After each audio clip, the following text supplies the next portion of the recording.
গ্রেফতারির ভয়ে থরহরিকম্প ভাইপো, হাটে একের পর এক হাড়ি ভাঙছে তার বিরুদ্ধে। ব্ল্যাঙ্কেট প্রোটেকশন চেয়ে হাইকোর্টে দ্বারস্থ হয়েছেন অভিষেক বন্দ্যোপাধ্যায়। মামলার গ্রহণযোগ্যতা নিয়েই প্রশ্ন তুলছেন রাজ্যের আইনজীবী।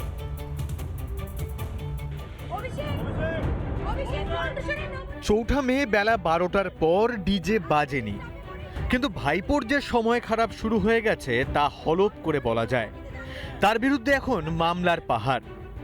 হুমকি, তোলাবাজি, কাটমানি, সেবাশ্রয়ে দুর্নীতি থেকে ট্রাফিক আইন অমান্য।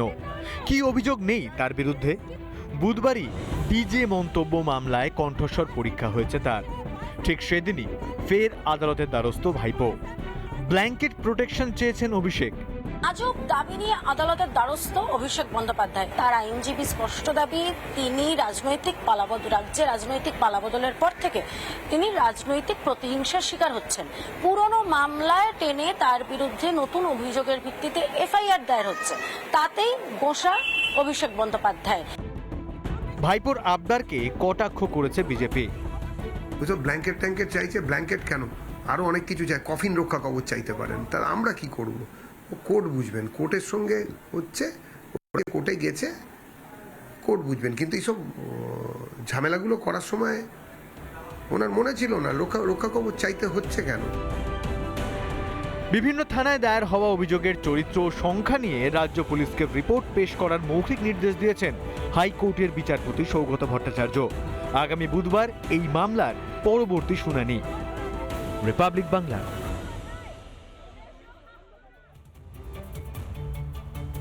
ক্যাম্প বদল মদন মিত্রের, আর বদল করেই অভিষেকের বিরুদ্ধে সুর চড়ালেন মদন মিত্র। ইডির থেকে এবিকে বেশি ভয় পায়, প্রকাশ্যে মন্তব্য কামারহাটির তৃণমূল বিধায়কের।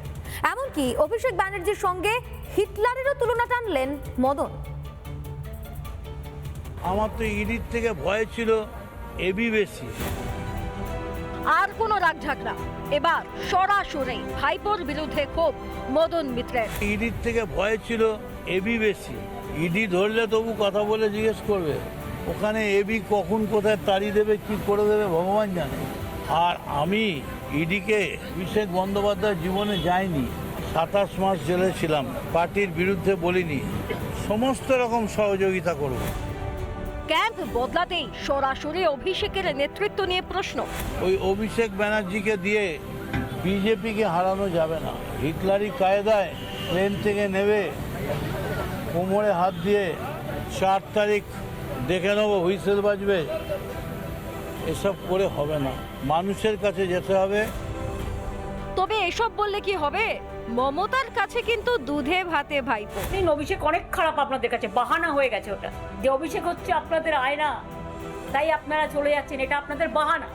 অভিষেকের সব অন্যায় ক্ষমা হয়ে গেছে, যদি আপনাদের চোখে কোনো অন্যায়ও করে থাকে, যে সে আজকে লড়ে যাচ্ছে বাঘের মতো। মদনদা এমভাবে কেন? মদনদা দীর্ঘদিন ধরে লড়াইয়ের ময়দানে রয়েছে। হচ্ছে অনুব্রত মণ্ডল যদি আন-9 হন, মদনদা হচ্ছেন আমাদের রোনাল্ডিনো। কে কোন শিবিরে যাবে আসবে এসব নিয়ে মাথা ঘামাতে নারাজ বিজেপি। কৃষ্ণনগরের যে মাটির পুতুল যদি জলে গুলে যায়, তাহলে যে অবস্থা হবে, সুন্দর করে বানিয়ে সেই রকম একটা পরিস্থিতি। তো ওই কৃষ্ণনগরের একজন দিদি আর কয়েকজন ছাড়া মমতা দেবীর সঙ্গে তো আর কেউ থাকছেন না, তাহলে কে থাকছেন? এ তো হারাধনের 10টি ছেলের থেকেও খারাপ অবস্থা। এখন তো রইল বাকি 4, না রইল বাকি 5, রোজ তো এরমভাবে হিসেব করতে হবে। কি করা যাবে বলুন? সব মিলিয়ে মদন মিত্র এখন শত্রু পিসি ভাইপোর। রিপাবলিক বাংলা। নানা ধরনের কন্টেন্ট দেখার জন্য লাইক করুন, শেয়ার করুন আমাদের ফেসবুক পেজ, সাবস্ক্রাইব করুন আমাদের ইউটিউব চ্যানেল।